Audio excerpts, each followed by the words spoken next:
को नमन करते हुए मैं अपनी दे रही हूँ।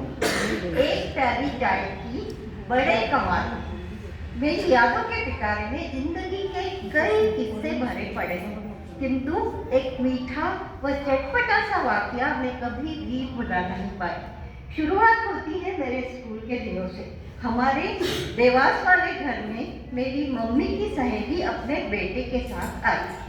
मैंने इलायची सौंठ वगैरह की बढ़िया सी चाय बनाकर भिजवाई थी बैठक में। बात आई गई हो गई।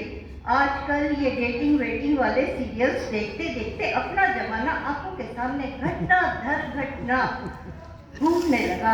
मेरे लिए मैच की तलाश हो रही थी। यूं मैं अपने नाम के अनुरूप बहुत ही सीधी सरल व सादगी पसंद सुकन्या रही हूँ।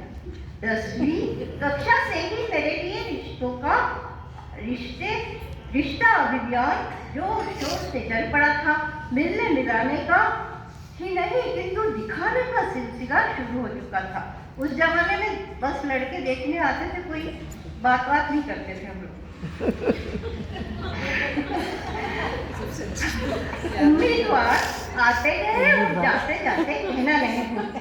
लड़की जरा सिंपल वसीले से बाबा रे बड़ी पढ़ाकू है, लगती नहीं कि कॉलेज में पढ़ती है, थोड़ी दुबली है वगैरह वगैरह। और अब देखो तो स्लिम फिट का जमाना आ गया है।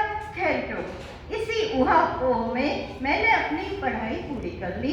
परिवार में मुझसे वर्ग में छोटी सभी लड़कियों के रिश्ते तय हो गए।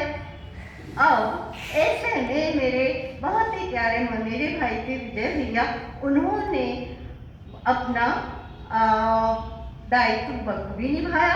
उन्होंने अपने पुलिस वाले जिगरी दोस्त के सामने अपने वही चाय सर्व करने वाली देवास वाली बुआ दी की बेटी का जिक्र किया। मेरी कहानी सुनकर वे साहब मुझसे मिले बिना ही शादी के लिए तैयार हो गए। प्रमाण के तौर पर उन्होंने भैया के हाथ एक प्रेम पत्र लिखकर भिजवा दिया। अब मैंने फोन पर उन महाशय को कहा, देखिए जिंदगी का सवाल है, आपको मुझसे एक बार मिलना होगा, मैं इतनी सुंदर भी नहीं हूँ। उन्होंने साफ इनकार कर दिया, यह कहकर कि मिलेंगे जरूर, लेकिन सगाई के बाद। अब मेरी होने वाली सासू माँ को ये रिश्ता बिल्कुल भी पसंद नहीं, क्योंकि मैं उनके बेटे से 1 साल बड़ी निकली। अब भैया ने, मेरे जो विजय भैया थे, उन्होंने जरा भी देरी नहीं की और फटाफट उनके बेटे का लिखा प्रेम पत्र मेरी होने वाली सासू माँ को थमा दिया। और इस तरह सारी गुत्थियाँ सुलझ गई। सगाई पर हम मिले और इंदौर में ही मिले। सवेरा लॉज में मिली थी मैं अपने हस्बैंड से, और पास में ही मधु मिलन टॉकीज था, अभी भी है, वहाँ हमने इवनिंग इन पेरिस मूवी देखी और साथ साथ चाय के भी मजे लिए। मेरे लिए शायद वह एक चाय की प्याली बड़ी ही भाग्यशाली निकली। और बाद में पता चला कि मेरे पतिदेव को बहुत चाय पीना पसंद था।